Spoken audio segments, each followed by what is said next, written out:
you,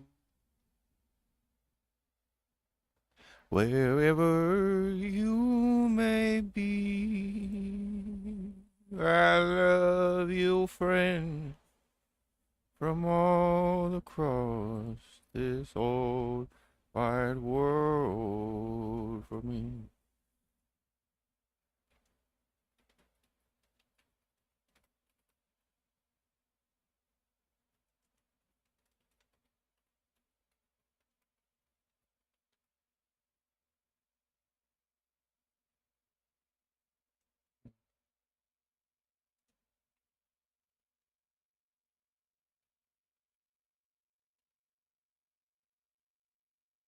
Mm,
oh.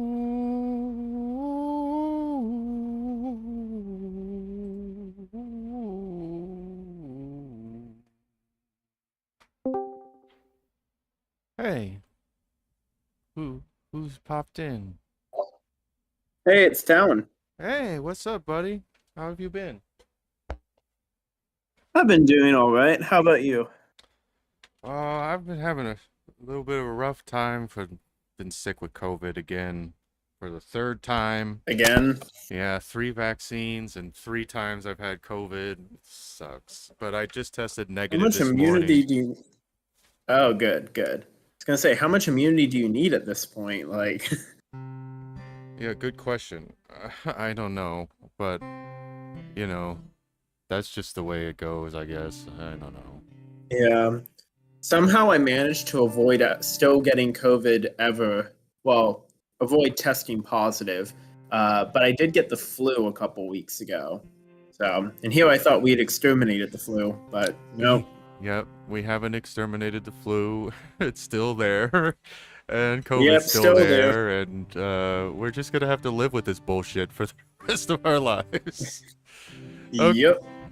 that's okay. I mean, you know, I mean, It let's is what it is. let's be happy with what we have today because shit could go downhill even worse. So let's Yeah, I just mean, at least we aren't like losing half our kids to dysentery these days, right?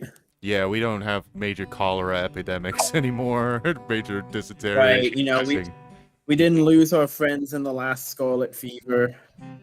Yeah, we've got malaria pretty well under in check around the world. I mean, Mm-hmm. it's still a major issue in a lot of places, but it's like Right. we have Yeah, I'll medicine for it, caveat you know. that Yeah. that's like, yeah, things are the damage from these regular outbreaks of illness are not as bad in like the place where I live.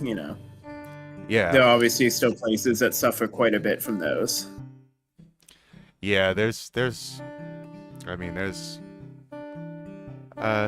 still a lot of problems in the world, but you know, it's like what I like, what how I see it is that we just have an unprecedented amount of light that's being shown into dark places that things used to hide Hmm. in. So it's like But things are things are it's not that things are worse now than ever. They're better now yeah, than ever, but they are revealed now more than ever. So people just right. weren't aware of how bad the world was before. They could live in ignorance, and ignorance is bliss, as they say, you know. Right. If I had a pre-industrial social structure where I only knew the 50 to 100 people kin and very close to me, uh like within that social group, like the world is great right now. Like things just look pretty awesome and they have for a while. Um but it's because that I don't exist in that pre-industrial social group that I'm aware of how much bad that there still remains in the world. Yeah, it's interesting. It's because it's like I have problems with you know, chronic depression, and Hmm. it's like I get depressed at how what a bad state things are in and how much people are suffering. And like I met this Right. girl from Salt Lake City, and you know that I attend a LDS church. But Hmm. she grew up in the LDS church and left it, and found a witch's coven that she really identifies with and everything, and that's nice. I mean, Yeah. I don't begrudge anyone their group or their people, Right. um, and their spiritual journey, and Hmm. I I mean, I grew up, you know, kind of in. My mom was really interested in Wicca and paganism when I was growing up, Yeah. and I read books about it. Kind of grew up Wiccan more than anything, or kind of pagan, um, Yeah. as much as I was Christian. I mean, I grew up. I did go to a Baptist church when I was a kid, but at the Hmm. same time, I had this like paganism. But she she was super badly abused in the church. You know, well, Hmm. not necessarily by the church, but by her own family, by her Yeah. own father. You know, and it's like that's super dark. That's terrible, Oh and yeah. it's terrifying, and you know, and her experience of the church was tainted so much by the fact Hmm. that she was surrounded by, first of all, that her father figure was not someone that she could trust, was someone who exploited her and used her and abused Right. her, and the only thing that she knew about priesthood leaders and things like that were that they took his side. You know, Hmm. like that's the worst. You know, no wonder she wants to flee as far away from the church as she can get. Um, Yeah. and it's like I understand why the church, or why churches in general, like this is not a problem that's unique to the LDS church. It's in all kinds of churches or wherever they Yeah. are, is that people get power, and they in churches are very close to families and very close to communities, and it's like there's the opportunities for abuse are are perhaps higher than in most anywhere else except like Boy Scouts or something, you know. But even in the Yeah. LDS church, they have a very strong scouting Boy Scout tradition. So it's like the the abuse that can happen when some very you know, there are predators in any population, um, Hmm. and they're not the majority, but they do poison the well for everybody, you know. Yeah.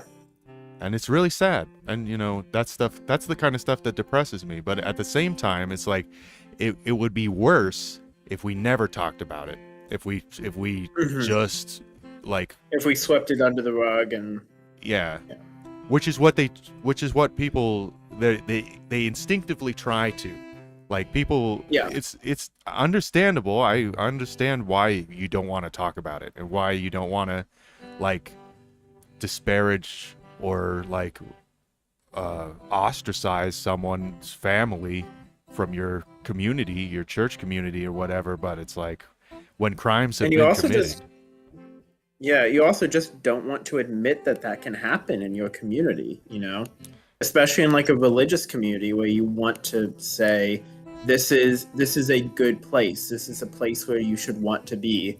Having to come out and acknowledge that something as terrible as, child abuse is happening there is incredibly psychologically difficult for people who are really invested in the organization itself. That's, yes, exactly. And I don't know. I mean, I know you're very involved in your church community. Have you seen Yeah. families struggle with Well, that? And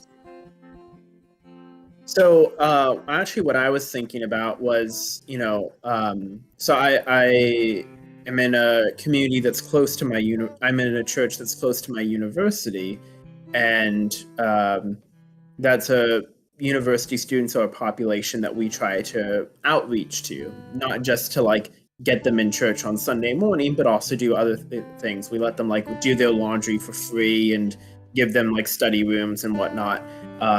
Trying to help out with that community in various ways. And one of the conversations we've had is like churches and ministry are about how many of these kids have religious traumas of some sort or the other. Maybe they weren't explicitly abused in some way by a church, but they don't associate church with a safe, happy place, with a place to go and find a community. yeah, And that's hard. That's hard for people in the church to grapple with, because we're all in the church because we find it a good place. The social, even in the South where I am, the social expectation of going to church is weakened so much that nobody over the age of like 10, or I should say nobody over the age of 18 really, is in a church unless they want to be there, unless they've chosen to be there. As for the vast majority of people. And so for that population to try to reckon with, well, how do we reconcile our mission to reach out to all people and be supportive for all people when some of the population we're trying to reach out to has like explicitly bad experiences with religious organizations, with churches like us. They look at us and have a bad reaction immediately. And that's difficult to deal with and try to work around. it's true. I mean, when people's like, see, this is something that I actually strongly believe is like, that is the work of Satan, actually.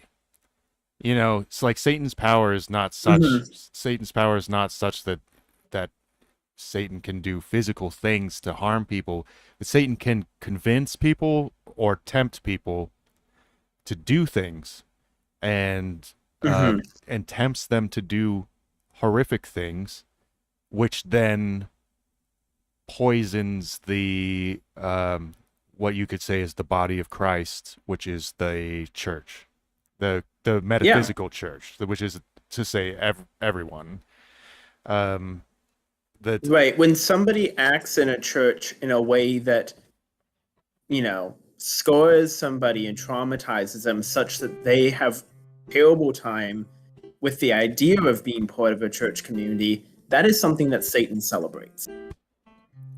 yeah, definitely, and the power of the division, the power of division Mm-hmm. is so, Yes. so present and monstrous, that's what I stress to people a lot when because a lot of people come to me and they ask me, because I'm very positive about a lot of different scriptural books that, Yes. that, so like I love the Quran, and I love the Book of Mormon, and I love the Bhagavad Gita, and I love the Tao Te Ching, and in addition to the Bible. Yeah, you universalistic heretic. Yeah. And so a lot of times people will come to me and say, how do you reconcile this, or how do you reconcile that, or what's the deal with what's the deal with Joseph Smith doing this thing, or what's the deal with Joseph Smith doing that thing, Mm-hmm. or why did Muhammad marry Aisha when she was 6, or whatever. Yeah. Like why is this and why is that? And the thing is that it's, human beings are just human beings wherever they are in whatever time period they're in, and they receive light, you know, in their capacity. And Hmm. they translate it or pass it on through their own lens culturally, their own cultural lens um, to try to pass it on to others because it deserves to be passed on, and we can appreciate, what they've tried to pass on and as being the light of God without having to say that every minutia and every detail of this is a perfect transmission, because the fact is that every transmission that we have, every single one, has come to us through the lens of a human being's soul, or their work, their writing, Hmm. So they it in some sense is colored. I don't want to say that it's tainted. It's not tainted necessarily. It's just colored and distinguished by their own position in life in the world. So, Sure, like Paul's letters can be inspired by God, but we can't separate the fact that they were written by Paul to a specific group of people. And so while there may be divine inspirations and some knowledge of, the real true divinity through those writings, separating them from the human context to which that divine revelation was given is impossible and bad for interpretation. yeah, and it is kind of impossible for us to fully grasp every connotation and every aspect of scripture and hold them all in our minds at the same time. Uh, Hmm. but we can accept that God intends, like, whatever scripture exists out there in the world, it exists out there for a reason, and it has something to offer to certain people at certain times, and it does that job very well. And I appreciate that um, about what I would say are world scriptures, um, beyond just the biblical. But I can also accept that I have a certain culture and I have a certain place in reality and certain position in the world where I have directly received certain texts, from my ancestors, from my people, the Bible, Hmm. for example. And I found out that some of my ancestors, actually were part of the first Mormon pioneer people Oh, really? I didn't that know that. went to Utah. I didn't know that either until we did genetic testing, and then we saw that Oh, wow. that that well, whether they're my ancestors directly, but they're relatives of mine. Gotcha. So it could have been like someone's cousin way back, but. Yeah. So, well, because my family, they came to, like, in my father's line, they came from Ireland and England to Jamestown, Virginia, Hmm.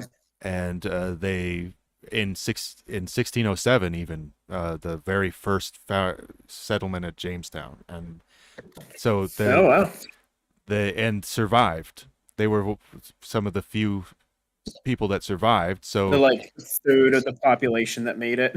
yeah, so they spread throughout this continent, throughout the North American continent, um, which I am actually not on right now. So I should say, they spread throughout the North American continent, um, very, widely. So I have relatives all over, but it's interesting to see the migratory patterns, and to see that some of my ancestors um, were in fact part of the Mormon pioneer mission that Hmm. founded Utah and Salt Lake City, and then all of that stuff. And so I've met I've met missionary or met a missionary with the last name White in that's from Utah, and an interesting thing is that like if you use the LDS Church, it places a large value on genealogy research. So Right. They have there's one of the best like genealogies out there. yeah, they have one of the largest collections, and they maintain it, and so like ancestry.com uses it, and various Mm-hmm. of these other places, they all use the LDS church's uh documents and everything that they've collected. In exchange, the LDS church asks that the members of the LDS church be allowed to use their service freely. So I have a free ancestry.com membership, for example. Oh, cool. But like Family Search, Family Search is the LDS run of like the I I mean I don't know if it's I'll call it semi-official church-run thing, and there's an app. And so when you do your genealogy work at the church, you can there's a little thing that says basically like see if I have any relatives in the room, or you know anyone else who has the app. You can all open the app at the same time, and it will try to find to see how closely you're related. And it turns out like Oh, cool. I found all kinds of like fifth, sixth, seventh cousins, you know, Mm-hmm. throughout the Mormon community. So I know that I have, you know, like that civilization is um part of my like ancestral tapestry. And Yeah. regardless of whether I choose to like be a functioning member of that church versus any other church, it's just that I am connected to them somehow, and so it's Mm-hmm. nice to kind of understand that, and I just do happen to believe in the the story of the Book of Mormon and the text that's in there for lots of archaeological reasons, but um, you know, I I think that you know, but it's not. I don't think that it's strictly necessary to make anyone else agree. It's just that for me, like I recognize that I've received a tradition, and I've Yeah. received a and so what so you know, when I meet people from other places, they have also received traditions. So if you Sure. you know, if you meet a like the Hindu monks at the monastery here, they have a lineage going back to Sri Lanka, back, you know, before the time of Buddha even, and Sri Lanka. Mm-hmm. You so they even though some of those guys are just Westerners or whatever, that have become monks, they've become part of that tradition through taking part in the guruship of the people there and all that. So it's interesting Yeah. how we can like a receive a tradition, receive a and whatever I think the divine gives to you and says, this is your people, this is your tradition.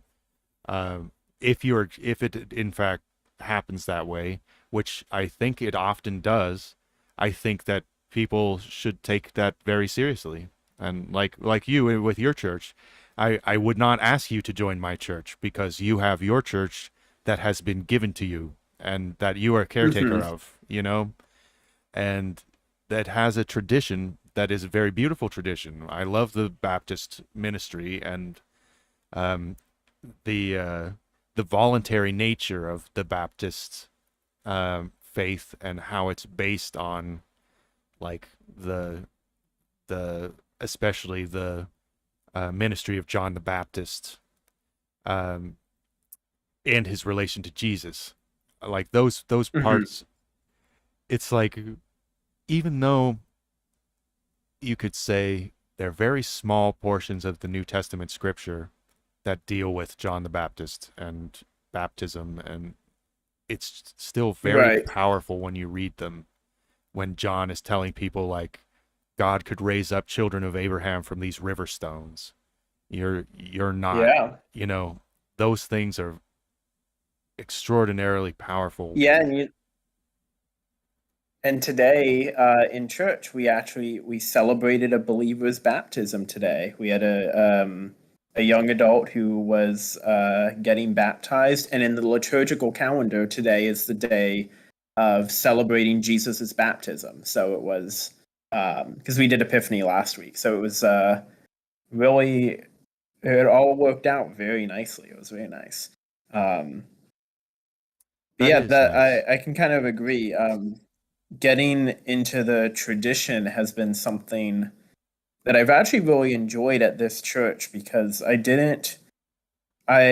inherited the tradition from my parents, not just like typical Baptist things, but also a like family mystical tradition that I got from my dad and uncle growing up.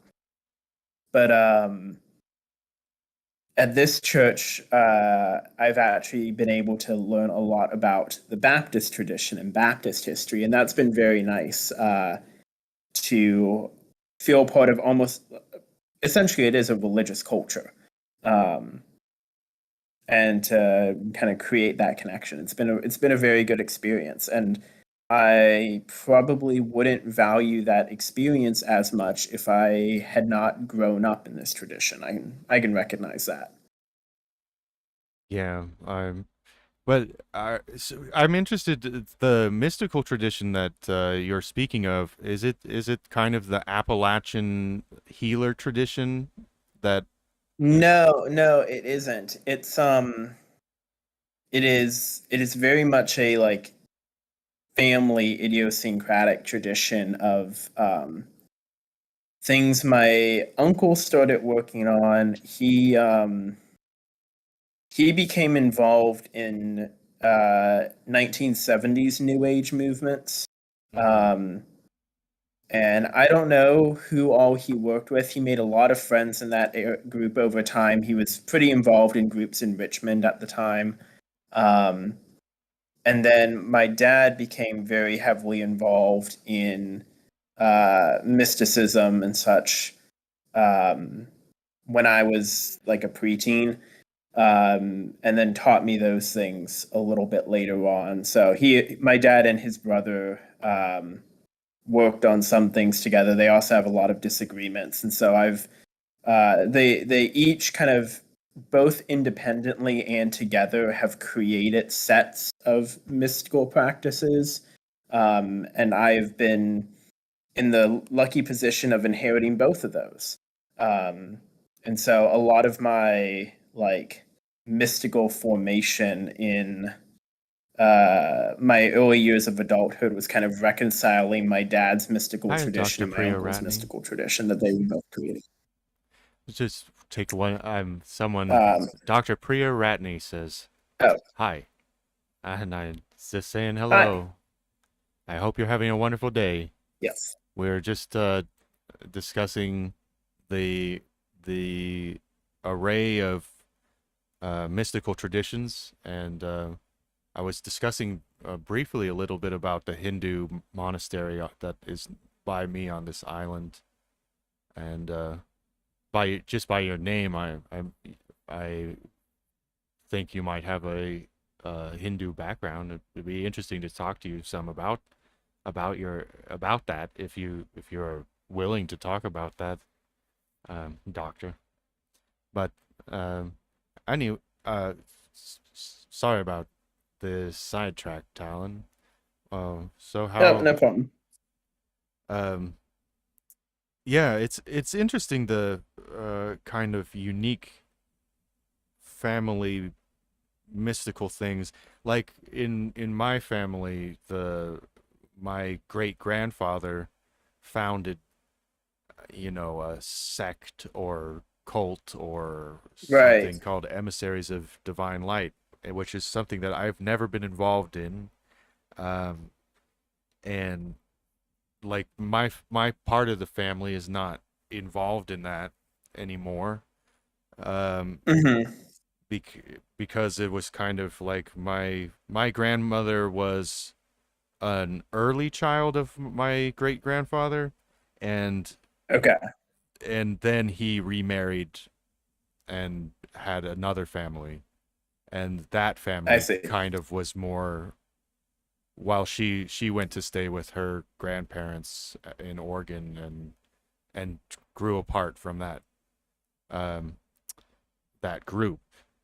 And Yeah. so but they had a pretty advanced um vibrational healing method and things like that I don't Hmm. know the techniques of. But I've always felt this connection to my great grandfather, whose spiritual name was Yoranda, and I don't know, I just always felt like um, spiritually related to him. I guess. I mean, I am physically related to him, Yeah. but Right. but Well, and I firmly believe that there are some spiritual things that are just inherited genetically. yeah, there's some.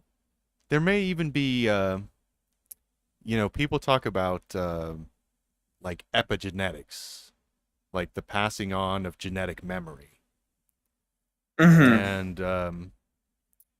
and that's something that I feel like I have experiential evidence for. Like it could be that I just make shit up and I have a very active imagination, which is what my mom says.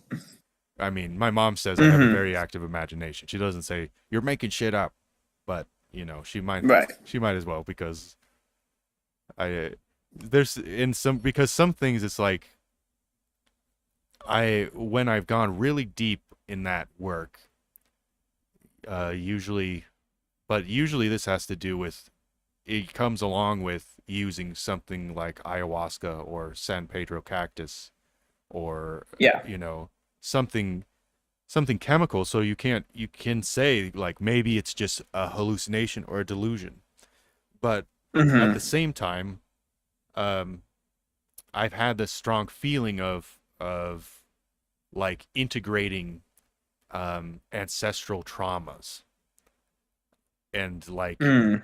the the way people have treated each other poorly in our past, in my genetic line, like um like abuse within the family and so on, like that. There's Right. It didn't happen in my generation, luckily. Like we've grown well past that, but it's like it's latent there in something deeper. Like there's Yeah. a deeper memory of like a history of excuse me, a history of being uh variously oppressed by governments, by of being abused Mm-hmm. by people in What? power, and you know like there's just my family's basically the eternal middle class. They've never been exactly poor. They've kind of been landowning, but peasantry, like landowning peasants. Yeah. They're not Not particularly, creating generational wealth.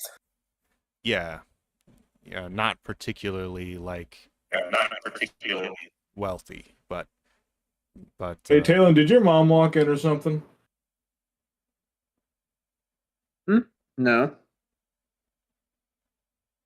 What?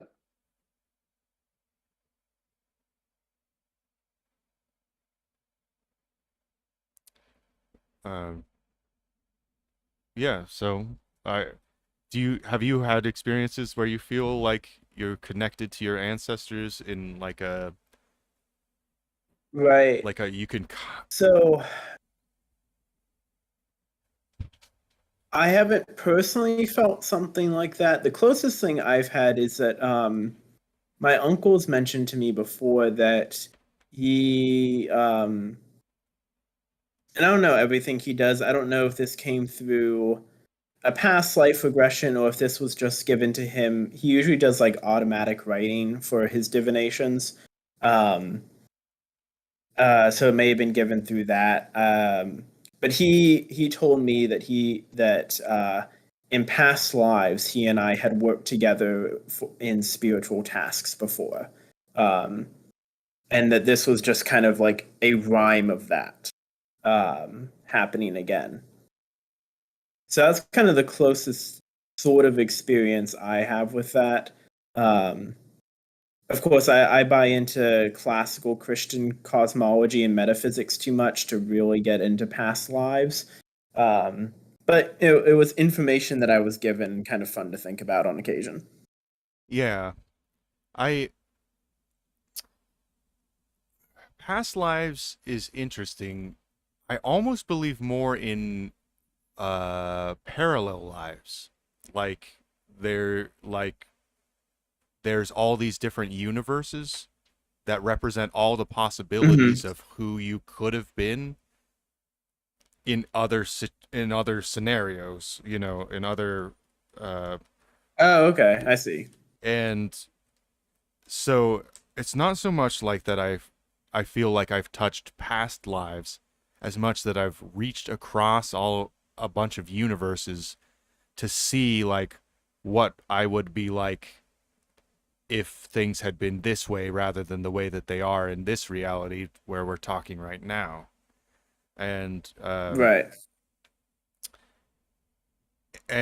because I feel like the tree behind me is the tree behind me. It's the I'm this branch of it right now, and this bud Hmm. of this branch, uh, and I'm not.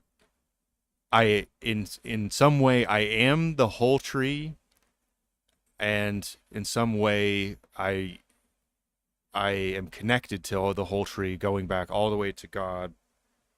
But at also I am when you use the razor of the mind to discern, like I am just the what we call my human self, like we have to make these divisions in order to be able to sensibly talk about things.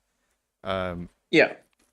I am just this bud of this line of this branch of this tree that is so wide and vast, and the tree of life goes back all the way to the Garden of Eden, um, and we're just branches, So I think that past life stuff, like I feel spiritual kinship with people that have lived in the past, and in a Hmm. sense, what Buddhists talk about, they talk about there being a mind stream, like a river, which is to say that consciousness itself continues regardless of whether your body exists or dies, and Hmm. it coalesces in places and continue and flows like a river through all of this stuff that's happening.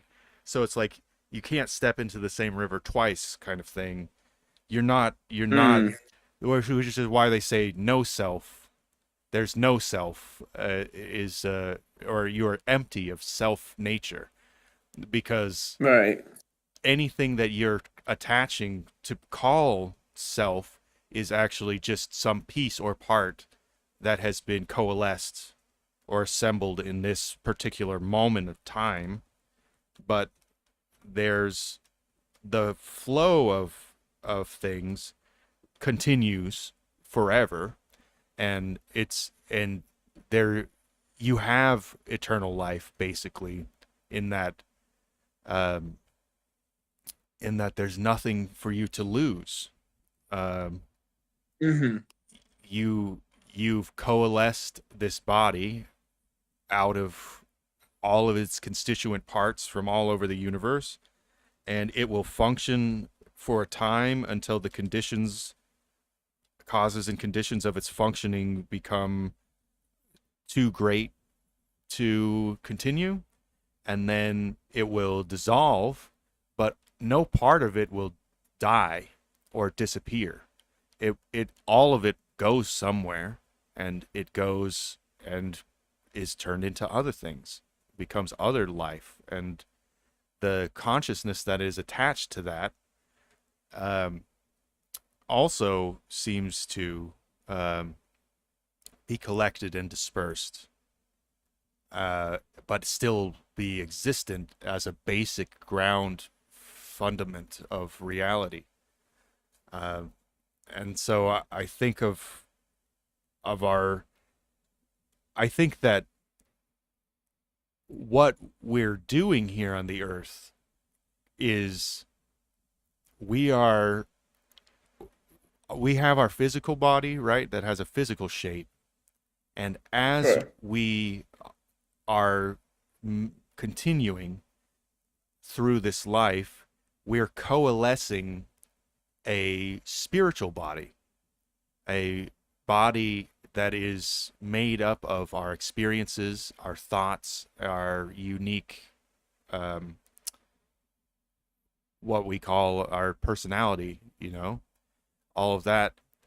And that body doesn't just disappear when the physical body stops functioning. It continues in the spiritual realm after death. And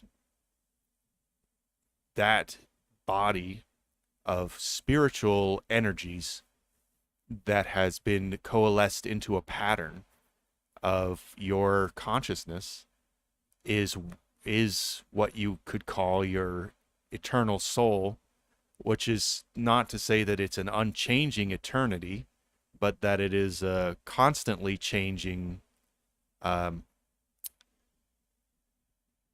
spiritual pattern. You know, you could think of it as like almost like the computer programs that are running on the server of reality.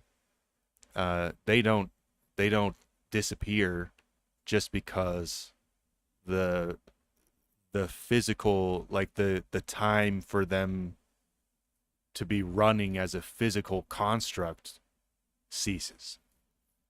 Those programs don't just disappear. They exist. Your thoughts and your self and your mind are things that are, as they are constructed, they things in this universe don't just disappear. Nothing disappears. It just changes forms. So you'll just change forms from the physical reality into a spiritual reality, and it will just be like you turned a corner or walked through a door, and you'll be in another world that is still you, still yourself. It just won't have this physical body attached to it. It'll have some other kind of body, which God is kind enough to provide. And I think that that's what we talk about when we talk about resurrection into the eternal body Hmm. and living in heaven or hell. People's spiritual momentum will carry them to darker and darker places, or to lighter and lighter places based on how they get their running start, you know? And that energy Yeah. will continue, and it will continue through eternity. So it's like it doesn't take very much in the vacuum of space to bump something so that it continues in a direction forever. if it has no resistive forces. So you just have to make sure that your net energy is going in a positive direction at the time that you pass from this world, and then your spiritual momentum will carry you to a place that is better or a place that is worse, depending on what your trajectory was.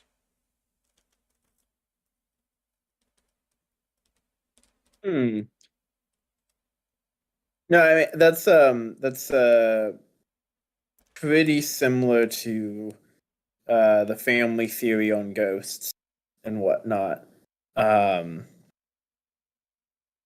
but I was just thinking to myself, I need to pick which "I'll Fly Away" sort of hymn I'm gonna be singing in my deathbed to make sure. Oh yeah.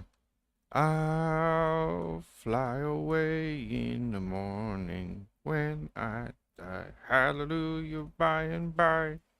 I will fly away.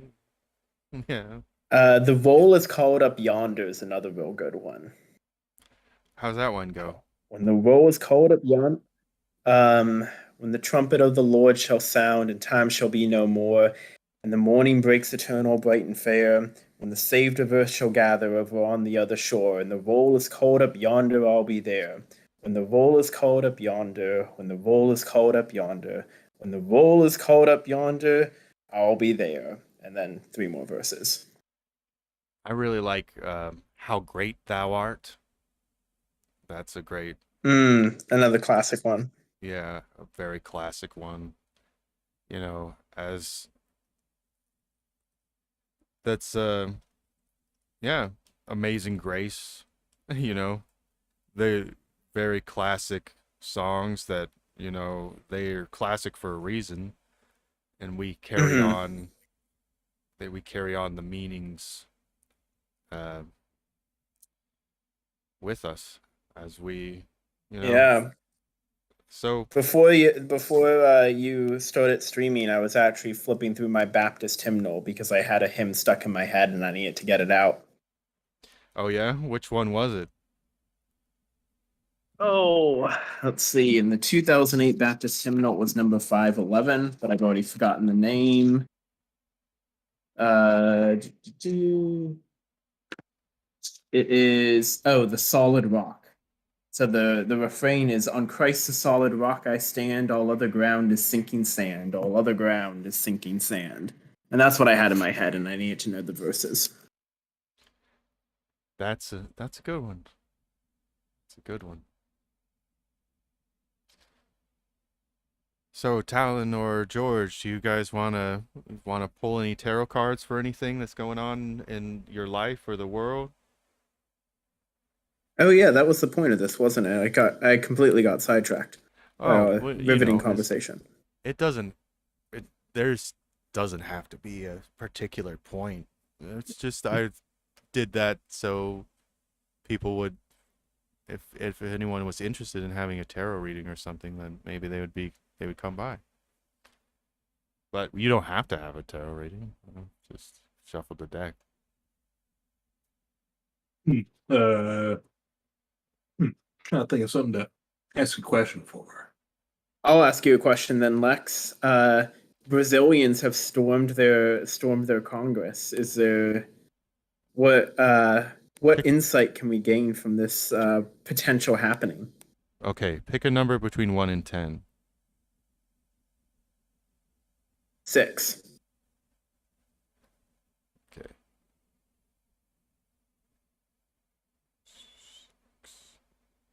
There we go. Oh, the Ace of Swords inverted. Oh. Truly, truly an interesting card for this. So, I guess what it is, the Angel of Swords represents the divine force of division and uh, also the intellect or the element of air, but the it represents um, a divine separation. The people of Hmm. Brazil are truly in upheaval. They're truly um, they're truly divided, and the cause of it is somehow divine, or it is part of the plan, and it's not necessarily um, the sword. You could say this the great sword of God is lifted on that people, and it's up to them to see how they're gonna make it through. That's a very sad story, the whole Brazilian political conflicts that have been going on. I met a lady from Hmm. Brazil here recently, and she was very nice, and she told me some about that whole conflict and about the different sides and things, and it was like, oh, it's so complex, and Hmm. there's so much going on, and that there's like beyond what we can see, there's other players involved in terms of like Oh, organi- sure. organized crime, intelligence agencies, and all this In organized rhyme. organized rhyme. Yeah, a cognized rhyme. um, Organized. no, a cognized rhyme. I've cognized the rhyme from organized. The rhyme is in your head. Yeah, it is. It is, and in my heart. So, um, yeah. So I just, I don't know. Let's see. Let's see. Uh, what can the people do to have a better to find a good outcome? Oh, the Queen of Pentacles, the spiritual ruler of the element of the material and finances, shows that by being good caretakers of their economic situation, by being, and just that is to say, gentle and um and like kind of wooing, and more than the power of the king, which is the power of the might of arms. Yo, yo, guys, what's up? Hey, what's up? How's it going? Oh, dumb. Oh, it's been a while. Yo, Lex. Yeah. Oh, your voice changed almost. Yeah, Or it's been a while. COVID, all that. But Oh, shit. yeah, got COVID again. I hope that you recover soon then. Yeah, I tested Like, negative this morning. I was positive a couple 2 days ago. So it seems like I'm getting over it. I feel fine mostly. Just kind of drained. Um, you yeah, know. I know. I know myself, like, my parents usually tell me that, like, if I have the cold or something, like, I feel fine, but they said they can hear that my voice is, like, a bit off. So, Yeah. yeah, maybe there is that. But then you'll recover, like, tomorrow or something, I bet. Yeah. Won't you? Yeah, I Nice. had a cough for a while. Yeah. So, yeah, we were just doing a Oh. tarot reading about the Brazilian stuff. The stuff going on in Brazil. And Oh, the riots. yeah. Hmm.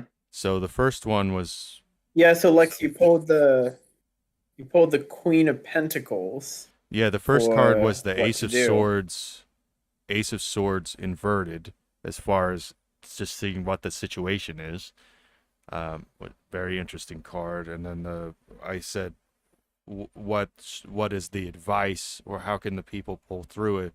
And it seems to be um, uh, if they focus on economic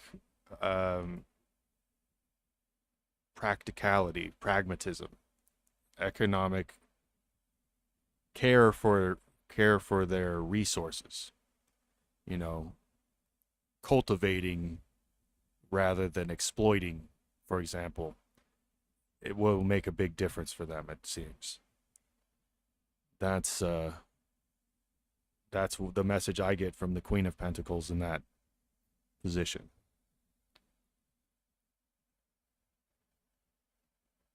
Well, you know, What Lex, the what about obvious solution is to put on massive sanctions because they're reenacting the terrorist attack on the U.S. Capitol.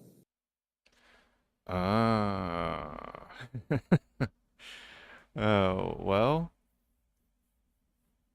Uh, You know how much we love our sanctions. yeah. And they always seem to work, don't they? Yeah, 100% success rate. but Brings what brings the. Go ahead. no, Lex, what about the Ace of Swords reversed then? Oh, Like de-escalation, or what would you make of it? well, the Ace of Swords reversed was showing that the hand of God was in the division of the people. It's the sword represents the dividing force of the intellect, but also generally the force that divides the one thing from another.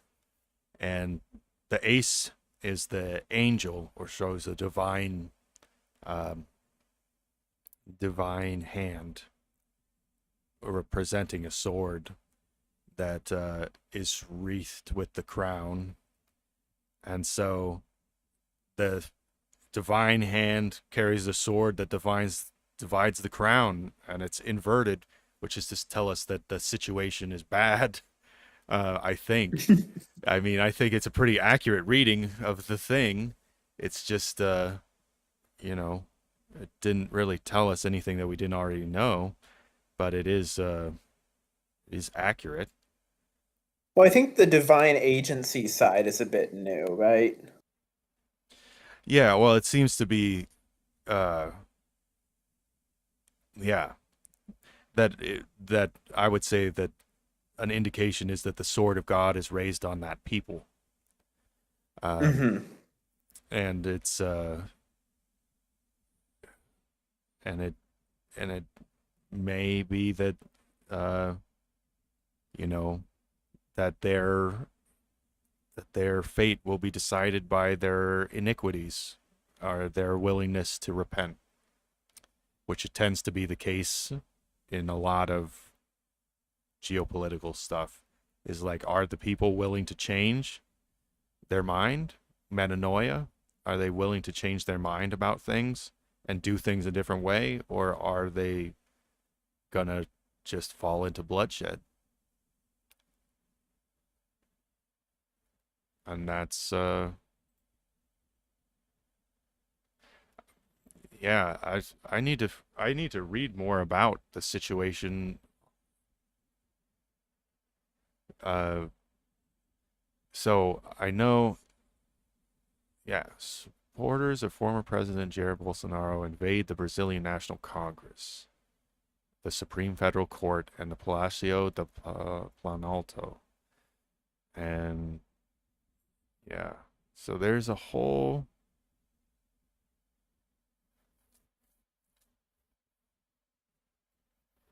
yeah, the whole thing with Lula, the Silva, and and people were even saying that he was dead. I mean, like, there was a lot of misinformation going around about him, or like, and I it's, thought Bolsonaro already fled to the U.S. yeah, something like that. I thought so too. Um,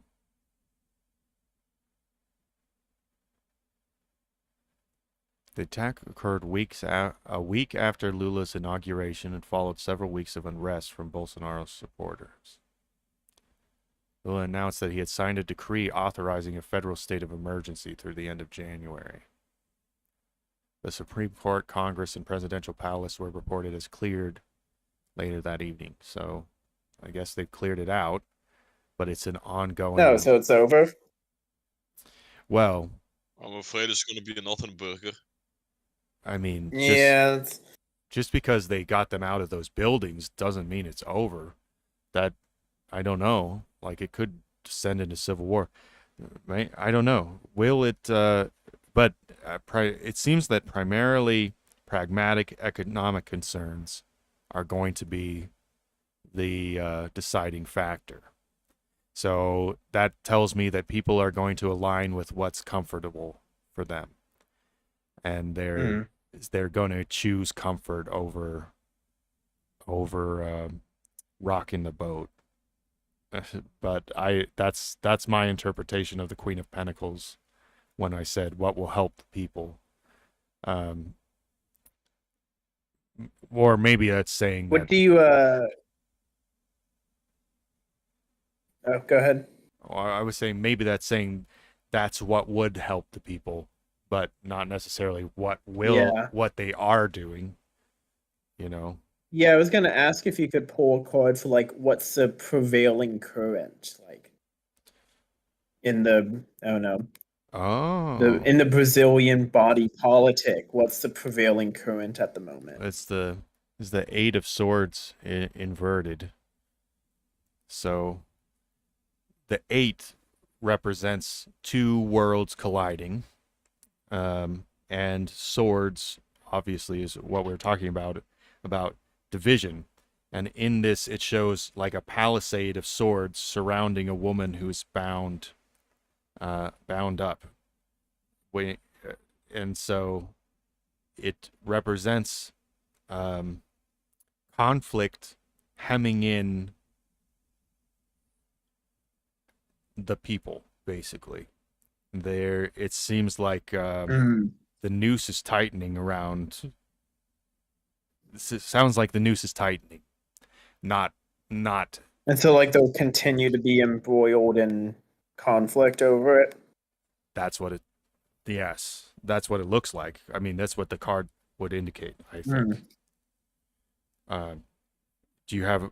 If anyone has an alternative reading of the Eight of Swords inverted in that position, feel free to give it. But I feel like that seems pretty clearly to indicate that a conflict of arms is that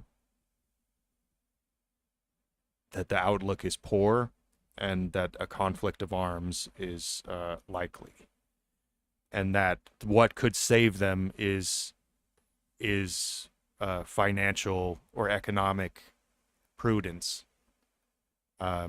which is to say that, like, if everybody realizes that the only thing that we can do is burn down our own nation and destroy our economic position, and that's pointless and not worth fighting over, like it's not worth it to tear down everything that we've built just over this conflict. That's the way that they'll exit out of this conflict, but that things as they are now seem to be worsening, and that they will continue to be conflicted.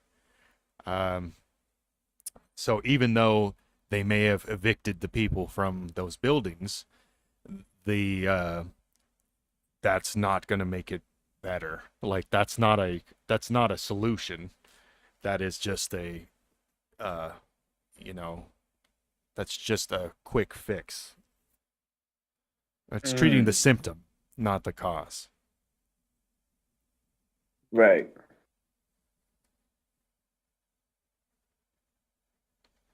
So I guess the disease runs deeper. And probably that's the same thing for the January 6th thing in the United States, is to say, like, was it a victory that they got the people out of the Capitol? Not really. I mean, it wasn't really even a victory that people got into the Capitol, but but it is a sign that things are worsening, and Mhm. the divisions since then have not gotten better in the United States. They have continued to deteriorate to the point where we see this thing with the Republicans can't even agree on a Speaker of the House, and the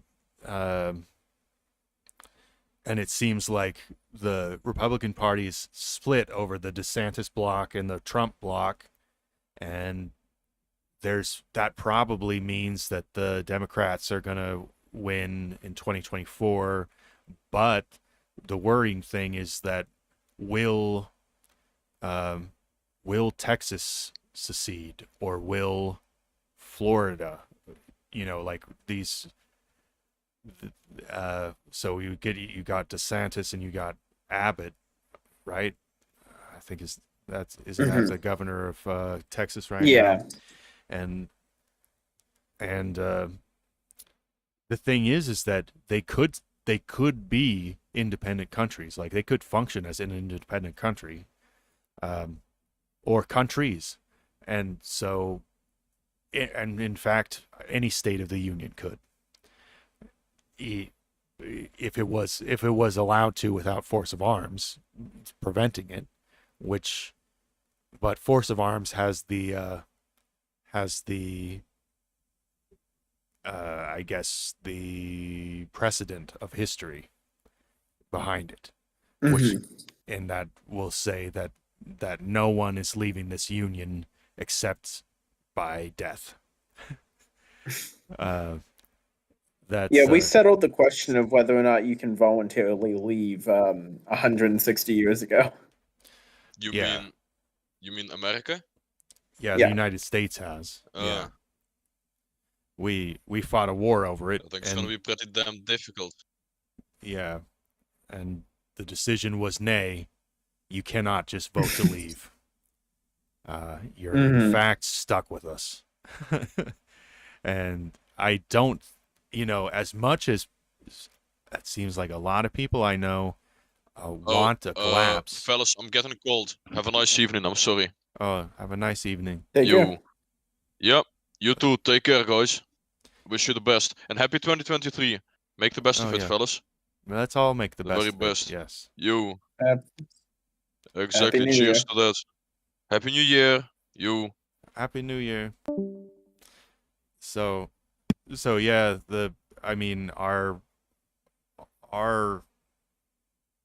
our position in the United States going forward is very difficult, and so I'm not surprised that other New World powers, given that they are so heavily manipulated by and propped up by the United States, usually interfering in their shit. We can't even hold our own shit together, it seems like, and so we can't hold theirs together either. Well, in my impression, perhaps it's wrong from a solely cursory glance of history, is that things like conquest and division and dissolution and expansion of states are pretty much a norm across history. Yeah, they're pretty normal. Yeah. And so in some sense it's remarkable, some of the stability that we have seen over the last, particularly since the end of the Cold War. Not to say that everything has been peachy since 1991 until, February of 2022, but it's not all peaches and cream. certainly it hasn't been. Right, it certainly hasn't been, but when you compare it with, World War pick II. your favorite century of Europe. Yeah, or pick some random century of Europe and look at all the state dissolutions and think about the 30 Years' War. Whatnot. Yeah. Yeah, basically every right, century. And, rebellions and stuff. Napoleonic Wars, the 30 Years' War, even the Franco-German Right, War. this group rebelling against Yeah, that group. Like it wouldn't surprise me on a historical setting that divisions within a country could become so severe that the country would split. Um, It is just a lot of it is the question of like, um, Not the U.S. Necessarily, but like a country yeah, could split. yeah, definitely a country could split. The USA, I Yeah. have difficulty seeing it because we have nuclear weapons and because that that means that the split would have to happen within the military. It would have to happen like Yeah. people would have to say Well, and I think. some people would have to seize nuclear weapons and say we're independent and there's nothing you can do about it because we have these nuclear weapons with Mhm. these nuclear keys. So whatever process they have to defend nuclear keys and nuclear submarines and whatever, like if any of those sub captains goes rogue or whatever, you know, Mhm. they're not the only one that has there's other people that have to turn the key for them to fire missiles. It, Right. um, like you'd have to have a full on civil war within our own military in order for things to go. So if they can hold things together at the military level, then the United States as a union will not cease. Is I think the case, and Mhm. uh, and in order for the military, or as a consequence of that, um, we may de facto, but not de jure, live under the threat of military tribunal or some kind of admiralty law kind of I stuff. watched some. Yeah, I watched some video that posited um, that if the U.S. is unable to, like, in a civil discourse sort of way, work out its political issues, the most likely outcome would be some level of military dictatorship. I can't remember the exact argument, but I think it goes something kind of like this isn't like the 1860s Civil War where there's a clear like geographic difference on state entities. The political divisions in the U.S. are mostly urban versus rural, right? Yeah. Um, in the way it's divided, and that doesn't lend itself well to you know large blocks splitting apart. It lends itself more to, if it becomes violent, sporadic civil violence in the street sort of thing, not convening armies. Um, and so then that lends itself nicely to a national guard gets called in, mobilize the army to calm things down. Generals now decide that the political leaders aren't really doing much to calm things down, and then you're about two steps away from military dictatorship. That and the military continues to be like the most well liked institution of the United States government. I think the military still has like a 70% approval rating among the American public, um, higher than like either party. Yeah. I so Michael Flynn is someone that I've heard his name thrown around for the that he's like trying to gain power in a Christian nationalist movement, and Mm, that if we go into a military dictatorship, it would come from someone like Michael Flynn, um, Lieutenant General, and he was the national security yeah. advisor to Trump, and for a short time, and you know, director of the Defense Intelligence Agency. You know, so Right. he is When those. I think I think Americans in general tend to respect those types of positions. Americans tend to respect, kind of cut and dry military types, whether that's through our own propagandizing of our military or something more innate in the cultural fabric of us as a people. Um, I could definitely see in a much more chaotic civil landscape a sizable chunk of the population being okay with essentially a more stringent law and order candidate, right? I mean, law and order has been a kitchen table issue in some sense for years now. Nothing says law and order like a military dictatorship. Yeah, yeah, that's for sure. I mean, it might happen because I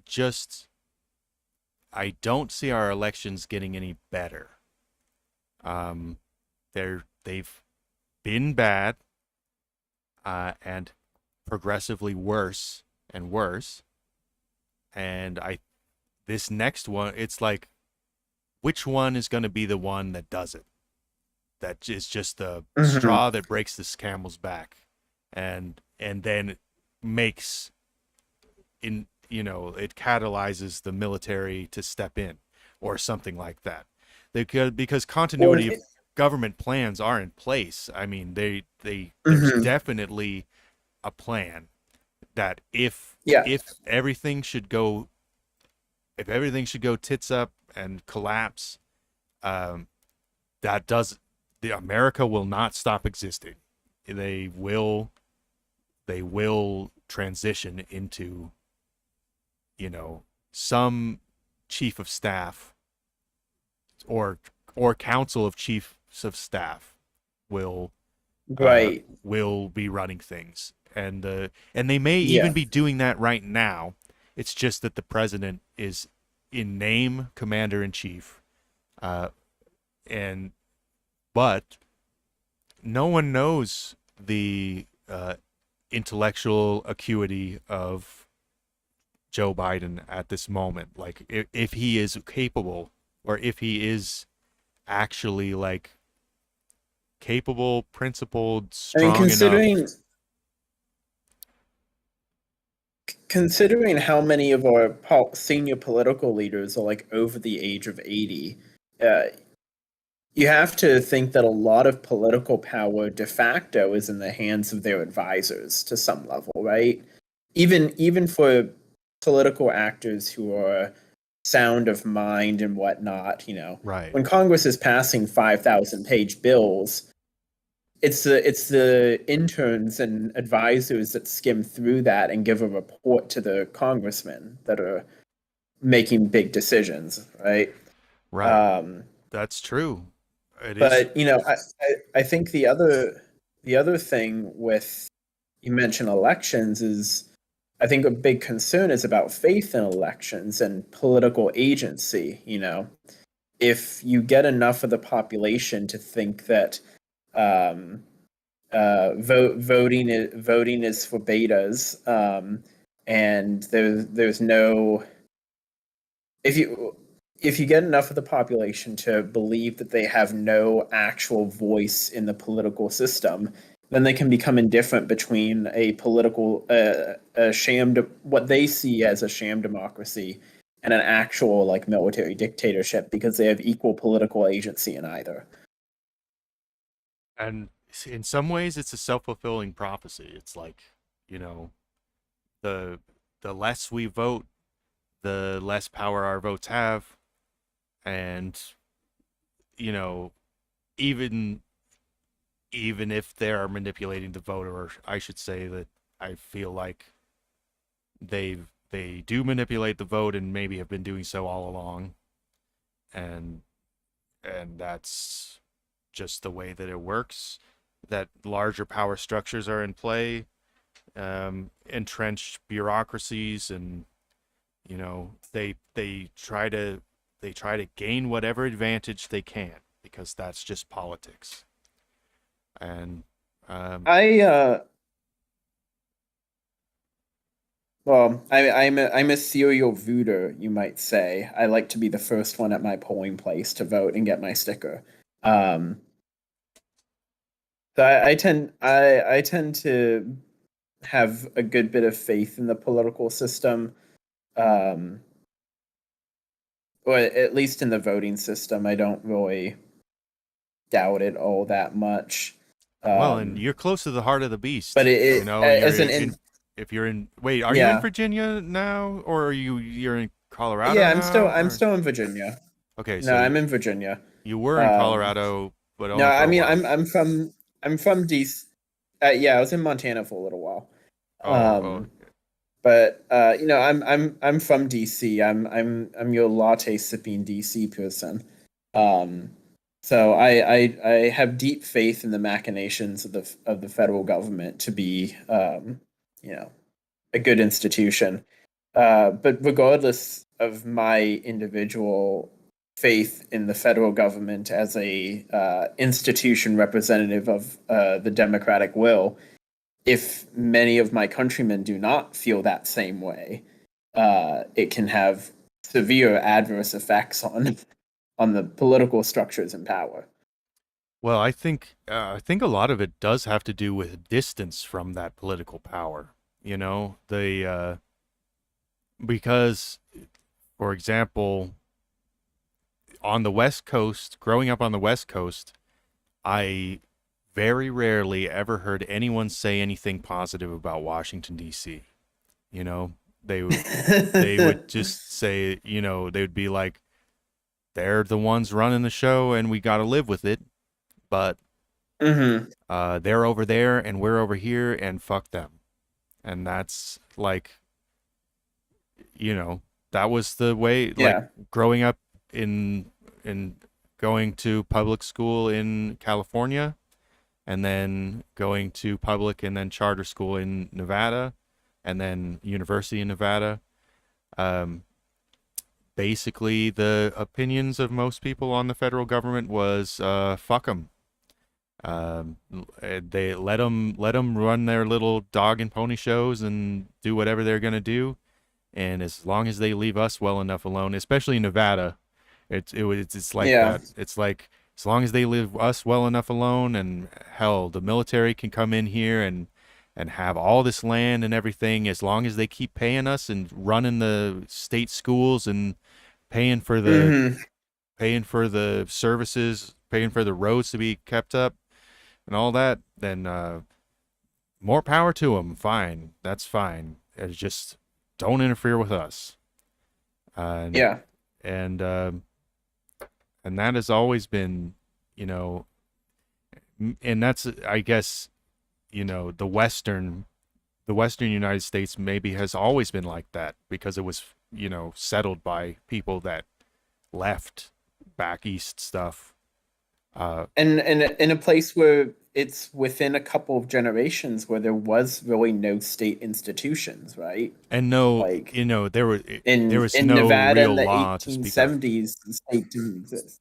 Yeah, like there was no massive state apparatus in Nevada in the 1870s. There probably wasn't that big of a state apparatus in Nevada, in like northern Nevada in the 1920s. Um, Yeah, I mean, it was all out of Carson City, and mhm. Carson City's a great place, and uh, many fine people work there and live there, and but the state has always been one that's like tries to enable people to live their lives free from interference. You know, Right. like that's Was like in yeah. yeah, Yeah. because it was all, you know, it was And all in contrast, and oh, go ahead. well, it was all founded by the people that had varying, uh, you know, like the first settlers in Nevada were Mormon ranchers. I mean, we should say the first settlers from the United States in Nevada were basically Mormon settlers and people looking to mine gold and silver, and so the state was founded on the things that go along with gold mining and silver mining, which is gambling, whoring, alcohol, like, Yeah. and yet the other part of it, the other part of the state was founded by pretty conservative Mormon ranching families that wanted to, live their faith free from the restrictions of the government, which was so restrictive of polygamists and all that stuff, and Right. and some of it is like, maybe they were child abusers and stuff, and it's like, that's terrible, but I guess they founded that part of the country. They were a big part of founding it. And then there were a lot of Basque people and a lot of people from like Cornwall, in so like Basque and Cornish people kind of Right. did a lot of stuff in Nevada. And then that was early Nevada, and it was the Wild West. It was like, if you were out in the desert, you could just get shot and buried and no one would know. Like, Yeah. it's not so people evolved a kind of attitude of like, you do your shit and I'll do my shit, and we'll both watch each other's back, but we'll also both watch each other for being shot in the back by each other.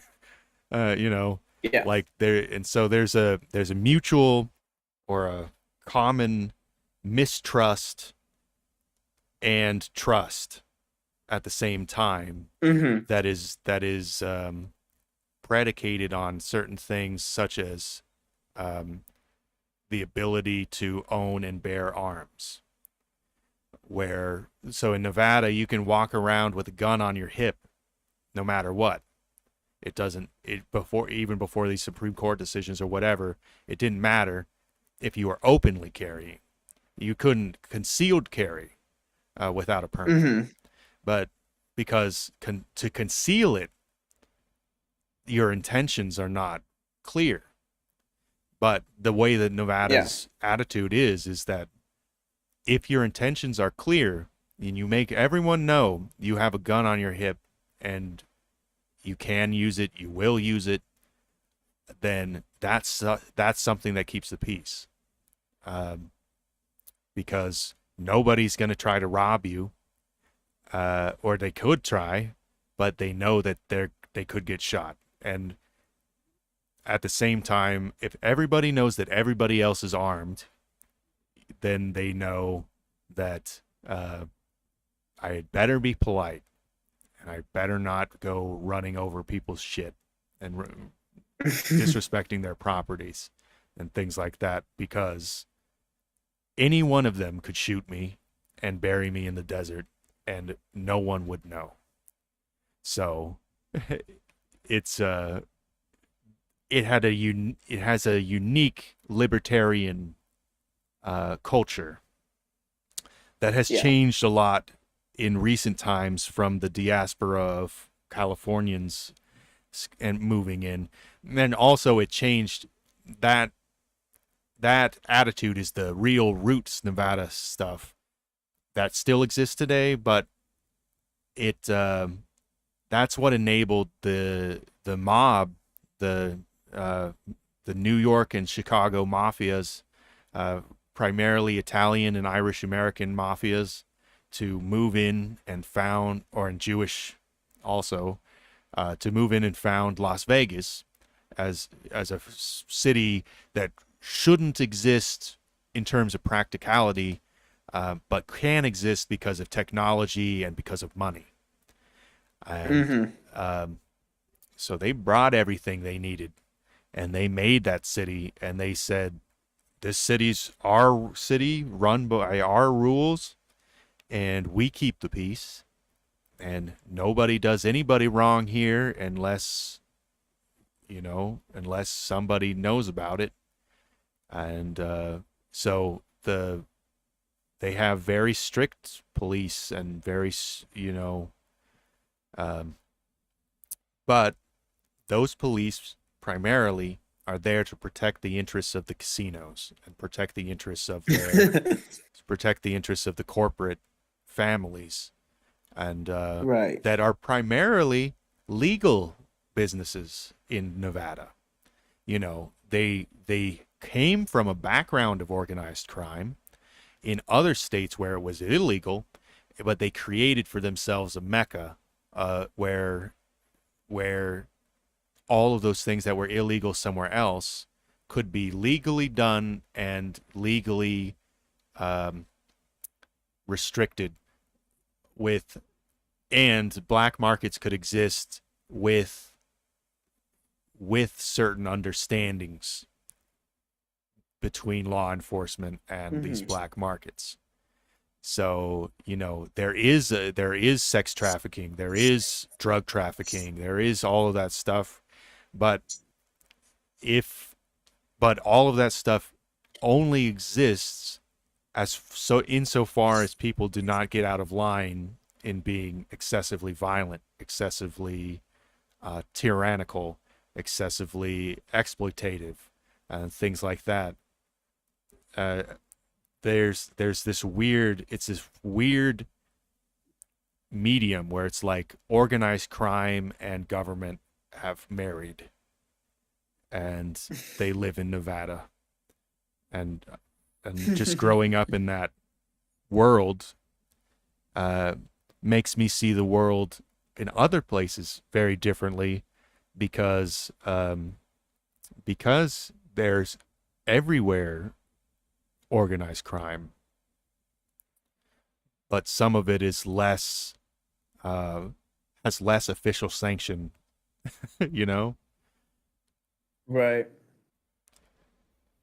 So that's all. Yeah, I mean, like, I couldn't even tell you about the organized crime where I grew up, except that, like, I remember MS-13 was actually in the high schools, but other than that, like, I don't know what we had, if anything.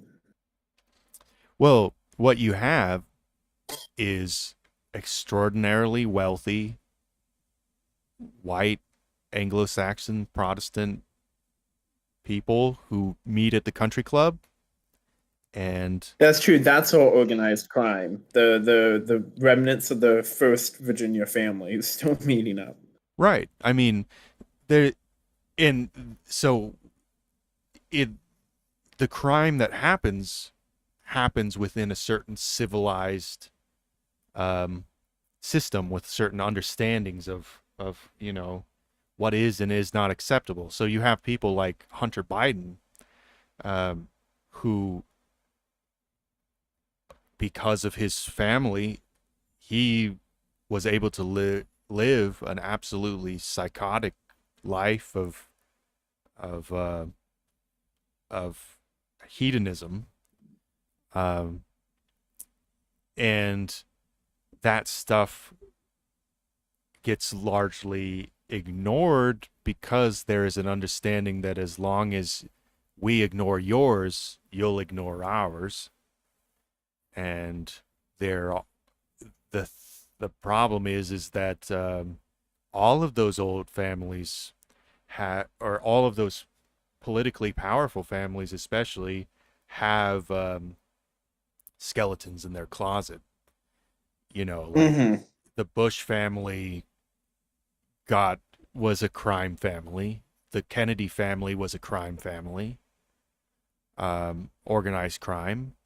They were tied up in gun smuggling and bootlegging. Both of those families, and Nice. and both of those families are extremely politically prominent families in the East Coast. Still, regardless of whether or not they're in power in the presidency, they still the Kennedys and They wield significant power, yeah. yeah, and you could say the Rockefellers, the the Morgans, the Astors, like these are people that see when we say organized crime, it's like these are people that are so powerful that they just believe that the law does not apply to them. They simply don't acknowledge the law Mm-hmm. as having an ability to harm them, because say that they get pulled over by Officer Joe Schmuck so and so from in Boston, Massachusetts. All right, and while they have 3 underage girls in the car, they're all smart, snorting blow and just having a real good time. They get pulled over, and they say, "Well, officer, do you have any children?" And the officer says, "Yeah, I have a boy and a girl or whatever." And they say, "Well, here's $100,000 for each one to go to school, to go to college. Your children will be able to go to college wherever they want to go, and that's all taken care of now. So why don't we just say that you never saw anything and nothing happened?" And they'll say, "Okay, Mr. Senator." Because fuck, who wouldn't? It's and so people talk about Jeffrey Epstein and the underage girl trafficking and the pedophilia or the ephebophilia and the drug use and all that stuff. It's going on because they're just that powerful, and they just have the ability to write people checks, and they have ability to get blackmail on people, and get checks from those people. So then that's how you get the Jeffrey Epsteins who end up being, he was some kind of intelligence asset for the CIA or the Mossad or something, and he kept tabs on people, like, come to my nice island and fuck as many young, beautiful women as you want.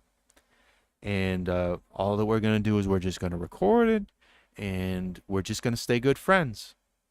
And we're going to stay good friends, and your enemies are my enemies, and my enemies are your enemies for the foreseeable future.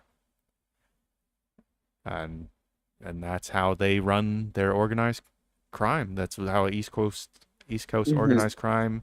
It's so white collar that it's and when those people get it's arrested, interesting because I knew about this stuff, but I never made the connection that that's like the version of organized crime in these areas. I never considered it through that lens. Yeah, I mean, and that's what it is, though, is that it's organized crime. It's crime, yes, that is very organized. People are very intentional about how they're doing things, very rich, wealthy, and able to invest in yachts to go offshore, and be in international waters when they do certain things or whatever. They're able to put their money into, say they want to have BlackRock or Vanguard, or they put their money into these national defense things. So it's like they're building all the rockets and all the planes and everything, and the government needs those things, and here they are, and they're there for you to make sure that the Russians don't shit on everybody's parade. But but at the same time, we are scratching your back pretty fucking good, so don't rock the boat. And that's just how it is. So when the public at large sees this, no wonder it shakes people's faith in the system. You know, when they see Right. Epstein and all that, that's just ends up being that's just where the cookies Well, and crumble. for a you know? while I thought, yeah, and for a while I thought part of the problem was that people were too naive about government. I mean, I'm for as much faith as I have in the state apparatus, I'm also fairly cynical about government in its abilities and intentions. Um, but I think I had been under the impression that there were a lot of people who just very kind of naively believed that the government is completely filled of virtuous bureaucrats and that everybody is acting above the table, and and that's why people's faith gets so shaken because they were under this Yeah. false impression that things were that oh, that doesn't happen here kind of thing. Yeah, they were Though under an illusion. what I wonder is, right, but as I say that, I also wonder, would things be better if our population was if everybody was as jaded as I was? And I don't know that that's necessarily true, um, because if everybody, not to say that I am so faithless in our state, but if everybody was completely jaded and faithless in the state apparatus, then well, there would be no pushback to wrongdoing from the state because it would just be expected. So I guess some of that naivety is kind of necessary for modern states to function, even if it's what also leads to really terrible reckonings when the nasty stuff gets out. Yeah. It's it's funny. It's like I feel like the more I've learned about the world and kind of like the wiser I've become to a lot of the tricks and a lot of the things that are going on behind the scenes, the more I realize like things are the way they are for a reason. And it's not necessarily good or bad that they're the way that they are. They are that way because that's what works. That's what's functional. And that's what keeps our society moving. And so we can be altruistic and say, like, for example, I would love it if we housed everyone in this country, that there was housing for everyone. That there were no homeless people, that you could just go down to an office and you can say, I don't have a place to live or to a place to stay tonight. And they would find you a place to stay. And it doesn't have to be like, it could be a shared place in a how in a project basically, and then things get pretty bad in that sort of scenario. But it's like, if we do that, does it really improve things? Is it better if people all go and live in commie blocks or whatever cheap housing solutions we can find, rather than just pitching tents on the street? Is that preferable? Is that better for public health? Is that better for their mental health? Is it better for, and can we project that? And who are we to make those decisions or make those assumptions? In some sense, it's like, I almost feel like so often we do as much harm as good anytime that we interfere with anything. It's often that we just we take a step forward and take a step back at the same time. Um, so we're Well, and just a fervent frothing at the mouth libertarian capitalist would say, well, that's because the current state of things is the result of market equilibrium, and any interference in a market equilibrium is necessarily going to be welfare reducing. As they say, frothing at the mouth. And they're wrong, of course, um, but there is kind of there is both the micro and the macro truth that when we try to fix things with coercive power or otherwise, we can often screw things up a lot. I think for the United States, the best recent example of that hubris was our democratization projects in the Middle East in the last 20 years. right. You know, how many Iraqis died to bring a functioning Western democracy to Iraq? Yeah, it's a lot. And how many of them have lived to see that democracy, you know? And so I think we have plenty of good examples of not just like good intentions going awry, but finding ourselves kind of fundamentally incapable of making things better in the way that we think that they should be better.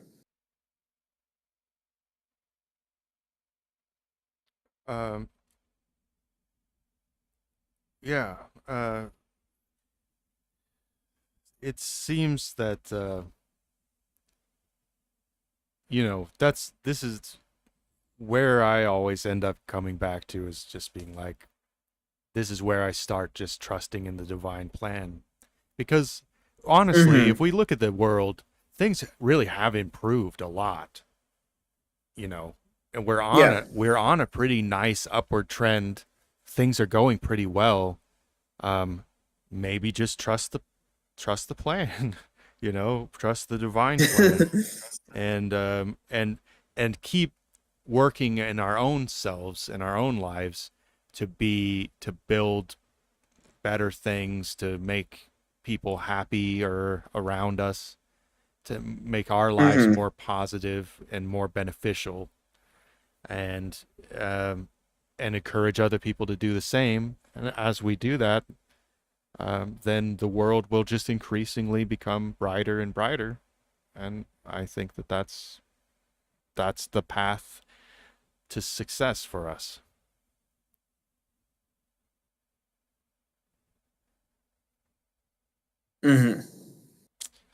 Yeah, that's as much wisdom as I've collected. I'm gonna take a quick break to go to the bathroom, and All right. It's been nice talking to you. I don't know, are you gonna stick around for nice a while, chatting. or are you gonna? I'm gonna mute so I can make dinner, but if you keep doing Okay. something else, I'll be around. Okay. All right, talk to you later. Hey, Lex, you want to pull another card? Sure. What was it for? What's the invisible thing behind me right now? The Queen of Swords. It's all in your mind. That's silly. Okay. That's right, though. Yeah. Yeah, kinda. Let's see. Be right back. And Was it upright or upside down? upright. Upright Queen of Swords. Neat. I'm gonna just put on some music on the stream, and I'll come back. I just need to go use the restroom, so come back in 5 minutes.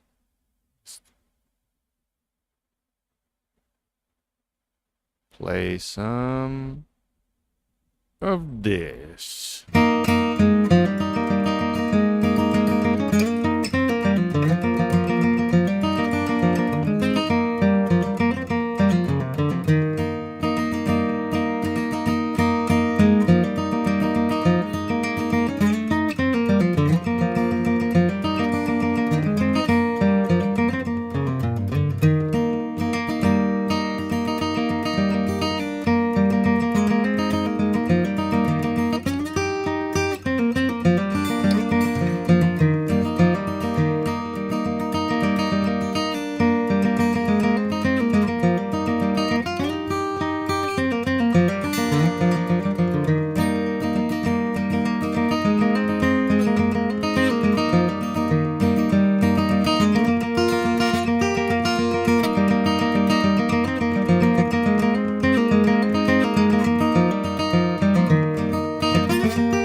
ocean.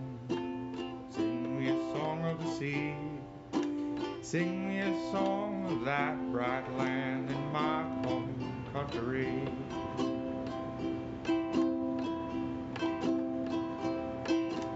This is a song for the sailing man who crossed the oceans wide, with their following the stars and all their pride.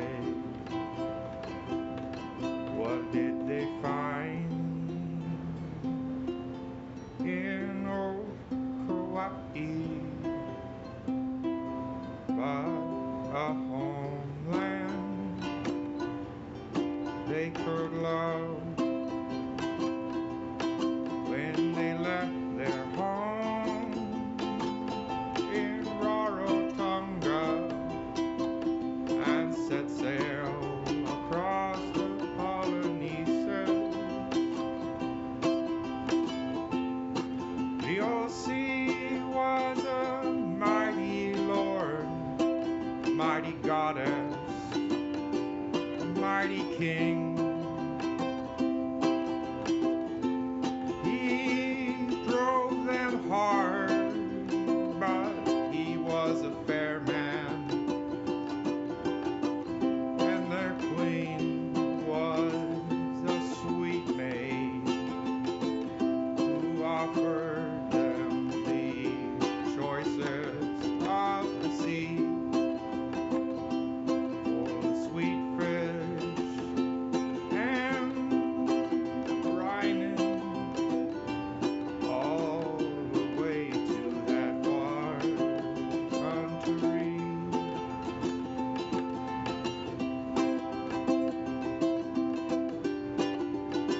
The old mother sky looked down, and Hokulea guide them on.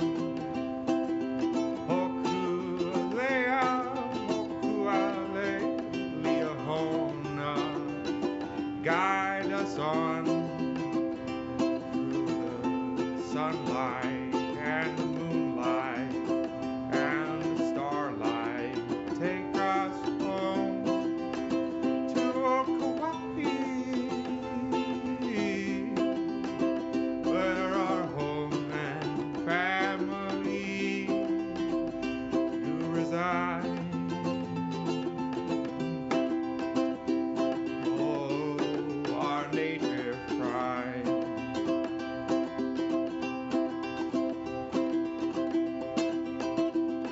These islands, they are a gift from our great Mother Earth to us.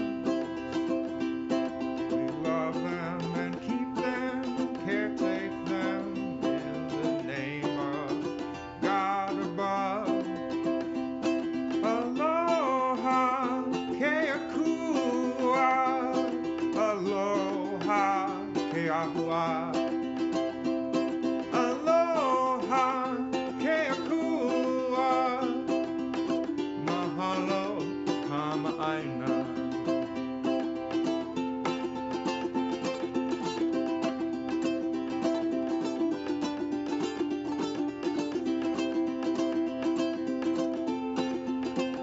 Remember those brave sailors as they traversed the sea. Remember all those brave Polynesians as they traveled to your country of Hawaii. Meet the stars drifting on the sea beneath the stars.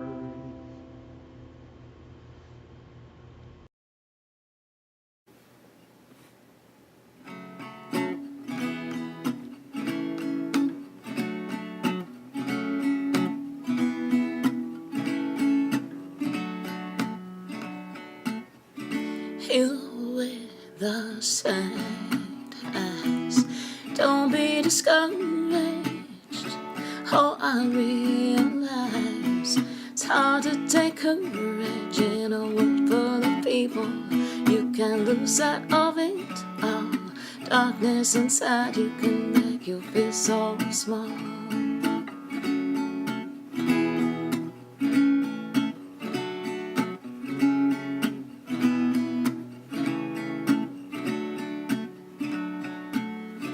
Show me a smile, babe. Don't be unhappy, can't remember when I last saw you laughing. If this world makes you crazy and you've taken all you can bear, just call me up, 'cause I will always be there. I see your true colors shining through. See your true colors, that's why I love you. Don't be afraid to let them show. Your true colors are beautiful. I see your true colors shining through. See your true colors, that's why I love you. Don't be afraid to let them show. Your true colors are beautiful. Like a rainbow.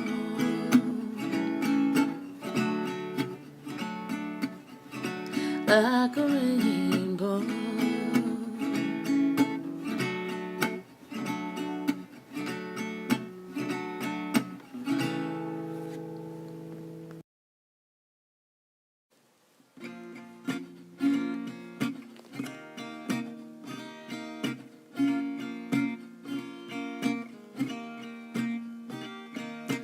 You show me how to do exactly what you do, how I fell in love with you.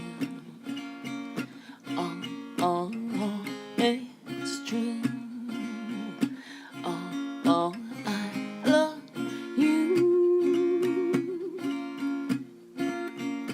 You show me how to say exactly what you say in a very special way. Oh, it's true. You are for me too. And when I tried it, I could see you fall. And I decided it's not a trip at all. You show me how to do exactly what you do, how I fell in love with you. Oh, it's true. Oh, I love you. I have returned. Be right back. Be right smack you in the face. I could see you Alright. fall. And I decided it's not a trip. Okay, so I'm probably gonna play The Witcher. Let's go ahead and do that there. Switch this over to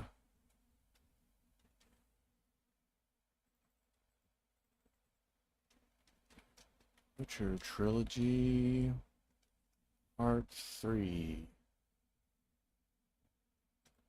Gaming The Witcher